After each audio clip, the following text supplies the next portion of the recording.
तर जागा वाटपासंदर्भात सुप्रिया सुळे म्हणाल्या तसं ठरलं असेल तर स्वागतच आहे असं संजय राऊतांनी म्हटलं। 1-2 जागांसाठी आम्ही वाद निर्माण करणार नाही असं राऊतांनी म्हटलं आहे। जागा वाटपाचा फॉर्म्युला ठरलेला आहे, मात्र शिक्कामोर्तब होणं बाकी असल्याचं सुप्रिया सुळेंनी म्हटलं। दरम्यान त्यांच्या विधानावर राऊतांनी प्रतिक्रिया दिली। मोठी आमचा ठरलेला आहे ऍक्च्युअली फॉर्म्युला, तो त्याचा फक्त शिक्कामोर्तक व्हायचंच राहिले। बाकी फॉर्म्युला सगळा आमचा इन्फॉर्मली त्याच्यावर शिक्कामोर्तक झालेलाच आहे। ते फक्त आता ऑफिशियली पुढच्या 8-10 दिवसात होईल। सुप्रिया जी ने अगर कहा है कि महाविकास आघाड़ी में सीट शेयरिंग के ऊपर कोई मतभेद नहीं है और जल्दी ही उस बारे में घोषणा हो जाएगी, तो मैं स्वागत करता हूँ। हम सब स्वागत करते हैं, हम सब एक हैं और वज्रमुठ जो है हमारी महाविकास आघाड़ी की, वही हमारी ताकत है।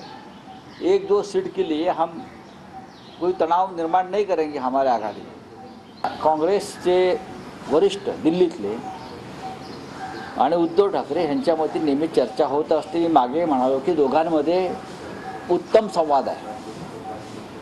तसं राष्ट्रवादी काँग्रेसचे अध्यक्ष शरद पवार आणि उद्धव ठाकरेंमध्ये चांगला संवाद आहे। म्हणजे एकूणच महाविकास आघाडीमध्ये आमच्या 3 पक्षामध्ये चांगला संवाद आहे आणि जवळजवळ जागा वाटपाचा जो विषय आहे त्याच्यामध्ये आम्हाला कोणती अडचण दिसत नाही।